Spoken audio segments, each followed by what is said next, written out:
അപ്പൊ ഇന്നും നബിദിന രാവാണ്. അപ്പൊ ഇന്നു മുതൽ തന്നെ ഇൻഷാ അല്ലാഹ് നമുക്ക് പരിശുദ്ധമായ ഖുർആനിലെ സൂറത്തുകൾ, ആ സൂറത്തുകളിൽ അതിപ്രധാനപ്പെട്ട സൂറത്താണ് സൂറത്തു തൗബ. ഒരുപാട് ഇസ്ലാമിന്റെ മസലകളും അതുപോലെ തന്നെ ഒരുപാട് ശ്രദ്ധിക്കേണ്ട കാര്യങ്ങളൊക്കെ ചർച്ച ചെയ്യുന്നൊരു സൂറത്താണ് സൂറത്തു തൗബ. ആ സൂറത്തു തൗബയുടെ അവസാനത്തെ രണ്ടായത്ത് ഞാൻ നിങ്ങൾ ഓതാറുണ്ട് അല്ലെ, നബി തങ്ങളെ പുകഴ്ത്തി പറയുന്ന ഒരു ആയത്താണ്. നമുക്ക് ആ രണ്ടായത്ത് ഓതിയാലോ ഇൻഷാ അല്ലാഹ്. ആ ആയത്ത് എൻ്റെ ഉമ്മമാരെ, എൻ്റെ സഹോദരിമാരെ, സഹോദരങ്ങളെ, ഉപ്പമാരെ, അതെന്തായാലും നമ്മൾ ഇനിയിപ്പോ ഇന്നും നബിദിന രാവാണ്, ആ നബിദിനൊക്കെ വരുകയാണ്. പ്രത്യേകിച്ച് വെള്ളിയാഴ്ച രാവിലും പകലിലൊക്കെ ഒരുപാട് കണ്ട് നമ്മൾ കുറച്ചെന്നല്ല അമിതമായി ചൊല്ലേണ്ട ആയത്തുകളിൽ പെട്ട രണ്ടായത്താണ് ഈ സൂറത്തു തൗബയിലെ അവസാനത്തെ രണ്ടായത്ത്. ആയത്തുൽ ഹിർസ് എന്നൊക്കെ ഈ ആയത്തിന് പേരുകൾ മഹത്തുക്കൾ പറഞ്ഞിട്ടുണ്ട്. ഒരുപാട് ശ്രേഷ്ഠതയുണ്ട് ആ ആയത്തിന്. നമുക്ക് നോക്കിയാലോ.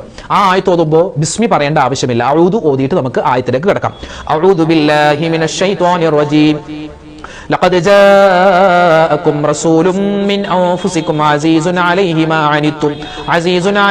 عنتم حريص عليكم بالمؤمنين رؤوف رحيم فإن تولوا فقل حسبي الله لا إله إلا هو عليه توكلت وهو رب العرش العظيم. എന്താ ഇതിന്റെ ശ്രേഷ്ഠത എന്നറിയോ? അള്ളാഹുവിന്റെ അർശുമായിട്ട് ബന്ധമുള്ള ഒരു ആയത്താണെന്നാണ്. കാരണം നബി സല്ലല്ലാഹു അലൈഹി വസല്ലം തങ്ങളെ പുകഴ്ത്തി പറയുന്ന ആയത്താണ്. മാത്രമല്ല അള്ളാഹുവിന് മാത്രമുള്ള രണ്ട് വിശേഷണങ്ങളാണ്. ഒന്ന് റഊഫ്, രണ്ട് റഹീം. അള്ളാഹിന്റെ പേരുകളാണത്.